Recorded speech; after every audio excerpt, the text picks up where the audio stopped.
Shabbat Shalom, everybody. I hope that you are having a nice start to your Shabbat. Hope that you are able to leave the week behind us and move into a time of relaxation and some good family time. Well, you probably have some good family time anyway, since we're in quarantine, but nonetheless, hope it's a nice Shabbat. So this week, very exciting, we get to start a whole new book of the Torah. We get to start the fourth book, the fourth of 5 books in English, Numbers in Hebrew, Bemidbar. Clearly the word numbers you understand because it's in English. Bemidbar means in the desert.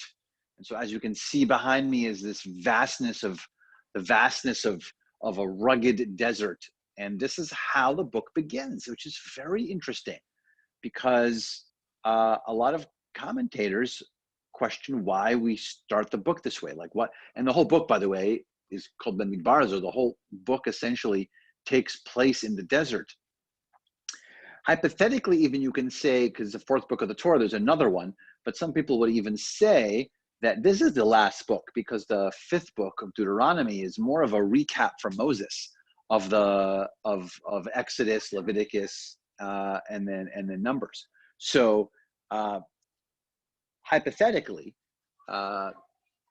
just to put it in our context, this is a pretty serious start to this 4th book, which takes place in the desert. And here's how it starts. It starts by talking about taking a bit of a census because we just leave the book of Leviticus where the Israelites have been sitting the whole time. They're not moving. So now there's some moving that's going on, and there's a census that's being counted. So I think we come up to 602,550 males over the age of 20 is kind of the sort of number that they get to, and that's how the book starts. And then we other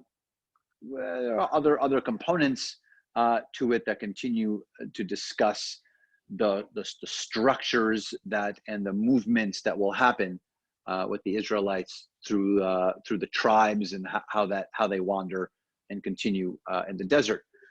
What I wanted to ask you is about the desert again. I want to ask you a question about the desert again, which is this: why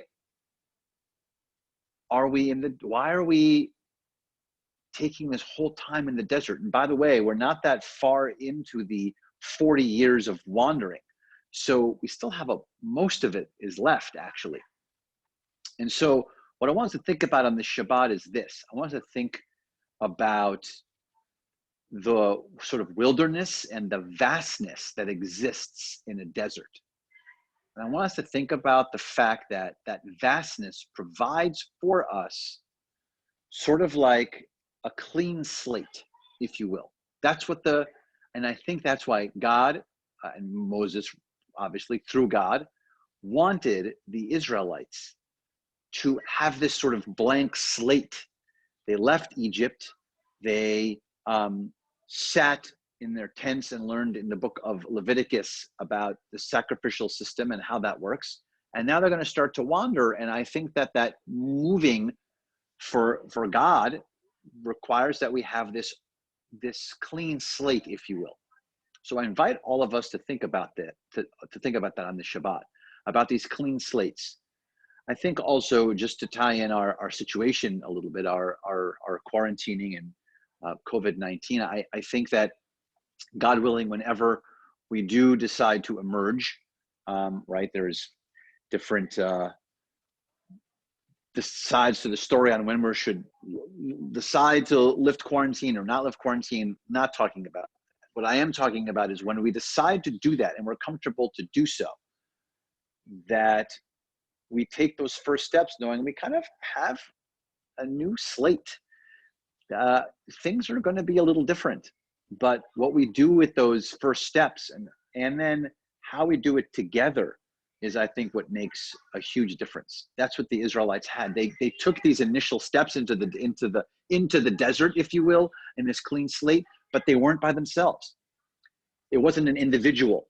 I mean, they were collectively marching together.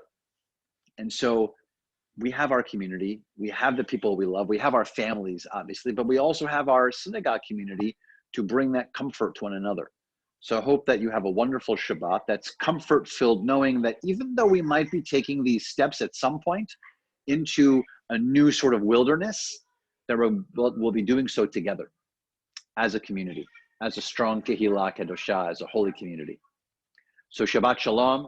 Have a wonderful beginning of your Shabbat. And don't forget, when you go out into the desert, did you have some water with you? Whew, hot out here. Shabbat Shalom.